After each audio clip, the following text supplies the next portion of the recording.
Assalamualaikum warahmatullahi wabarakatuh. Perkenalkan, nama saya Muhammad Farhan dengan IPM 073. Di sini saya akan membahas UTS dari mata kuliah kepramukaan yang diampu oleh Bapak Dedi Nurjamil. Nah, langsung saja untuk pembagian kelompok sistem bergu dalam kepramukaan. Pandangan yang akan kita bahas adalah pandangan beberapa ahli dari berbagai literatur jurnal pendidikan. Nah, yang pertama ada Sunardi 2002 yang menyatakan bahwa sistem beregu adalah wadah bagi peserta didik untuk mempraktikkan hidup bermasyarakat dengan segala dinamikanya.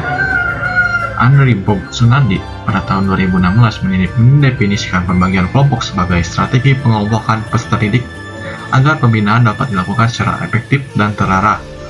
Lalu yang ketiga ada Suhandra 2018 memandangnya sebagai metode ceramah kelompok besar menjadi unit-unit kecil yang mandiri untuk meningkatkan kerjasama dan kepemimpinan. Nah, lalu yang bisa saya simpulkan dari ketiga definisi itu adalah pembagian kelompok dalam pramuka adalah cara memecah pasukan besar menjadi tim-tim kecil agar setiap anggota lebih aktif belajar bekerja sama, memimpin dan dipimpin. Lanjut. Implementasi dan argumennya. Nah, contoh nyata implementasi ini sangat terlihat pada struktur golongan.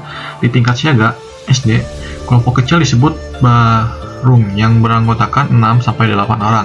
Di tingkat mengalang SMP disebut regu. Di tingkat penegak SMA disebut sangga. Nah, setiap kelompok memiliki pemimpinnya sendiri seperti pinru atau pinsa.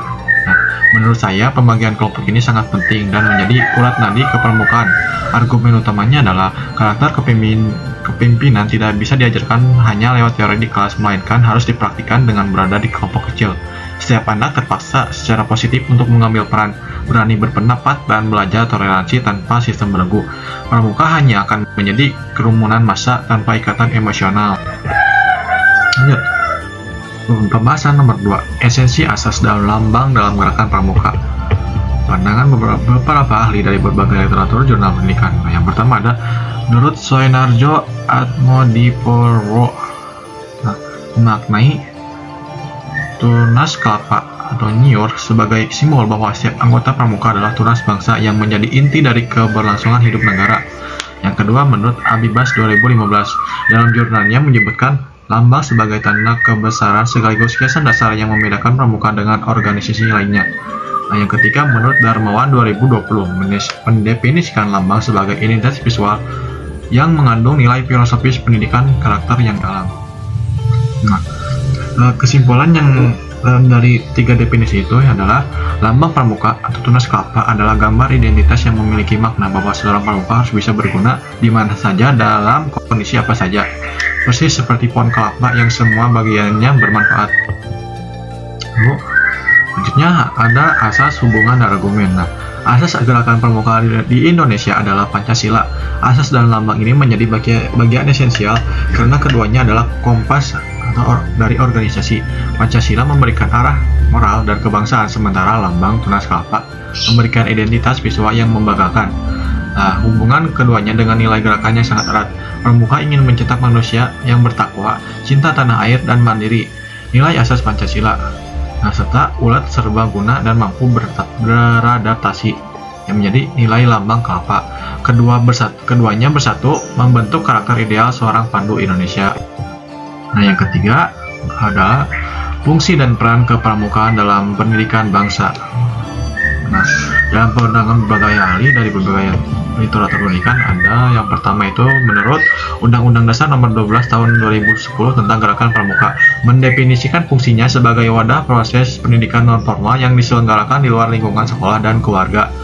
Lalu yang kedua adalah Hasbullah dari tahun 2015 dalam kajian ilmu pendidikan menyebut fungsinya sebagai pelengkap pendidikan formal yang berfokus pada ranah afektif atau sikap dan psikomotorik, yaitu berupa keterampilan. Nah, yang terakhir adalah menurut Joko Supriyanto pada tahun 2018 menekankan fungsinya sebagai permainan yang mengandung unsur pendidikan atau yang disebut sebagai edukasi rekreatif.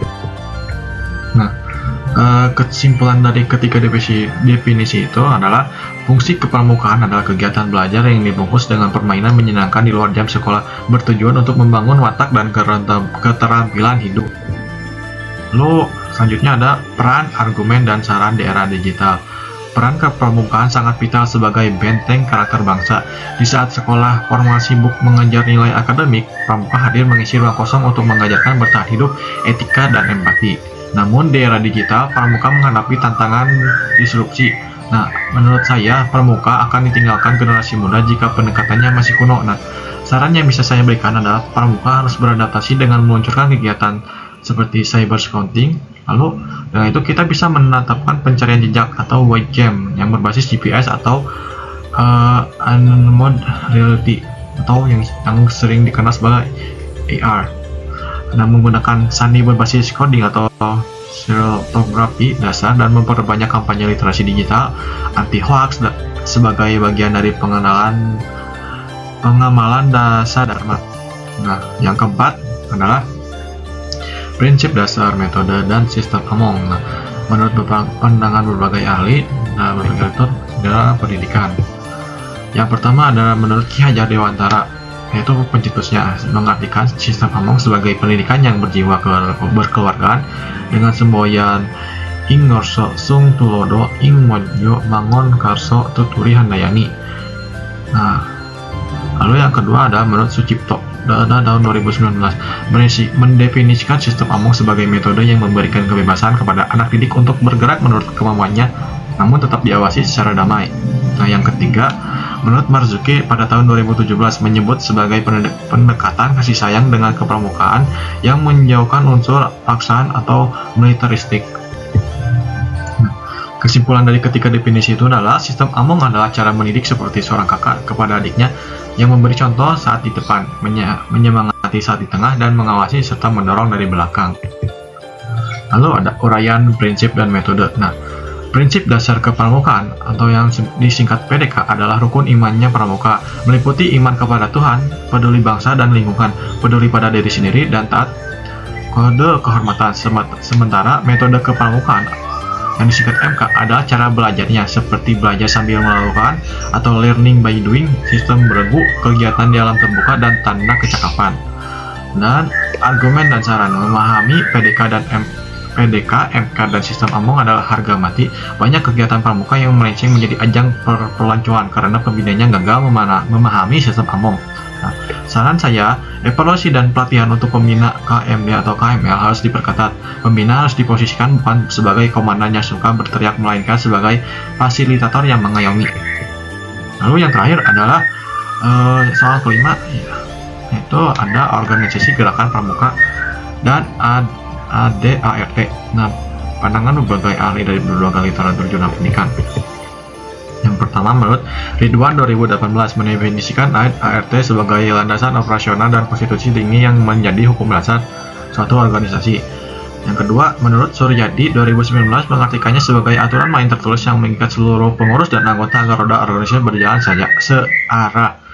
Yang terakhir, Menawir 2020 menyebutnya sebagai pedoman baku tata kelola kelembagaan, hak kewajiban, serta mekanisme penyelesaian masalah dalam organisasi. Nah, kesimpulan dari ketiga definisi itu adalah ADART adalah buku suci atau aturan main utama gerakan pramuka yang berisi apa saja yang boleh, tidak boleh, hak dan kewajiban setiap anggota agar semuanya tertib. Lalu ada struktur organisasi. Gerakan pramuka memiliki struktur berjenjang yang rapi atau hierarkis, dimulai dari tingkat ujian tombak yaitu gugus depan atau gundep di sekolah-sekolah, kemudian naik ke kuartir ranting atau kuaran di kecamatan, lalu kuartir cabang atau kuarcap di kabupaten atau kota, lalu kuartir daerah atau kuarda di provinsi, hingga kuartir nasional atau kuarnas di pusat. Semuanya dibimbing oleh majelis pembimbing atau MABI yang biasanya diisi oleh kepala daerah atau kepala sekolah setempat. Lalu ada pengaruh ADART, ada argumen dan sarannya. Pengaruh ADART terhadap pengalaman anggota sangat besar. Nah, ADART melindungi anggota dari kebijakan sewenang-wenangnya. Argumen saya, anggota pramuka yang tidak paham ADART hanya akan menjadi pengikut yang pasif dan mudah dimanfaatkan. Nah, ADART ini jangan hanya dijadikan buku tebal yang disimpan di lemari atau kuarcap. Sosialisasi ADART harus dilakukan dengan cara modern, misalnya melalui infografis atau video animasi singkat, sehingga adik-adik penegak dan penegak paham apa hak mereka dalam organisasi. Nah, Sekian dari yang bisa saya sampaikan. Terima kasih telah menonton video penjelasan dari pembahasan soal UTS ke permukaan. Terima kasih. Wassalamualaikum warahmatullahi wabarakatuh.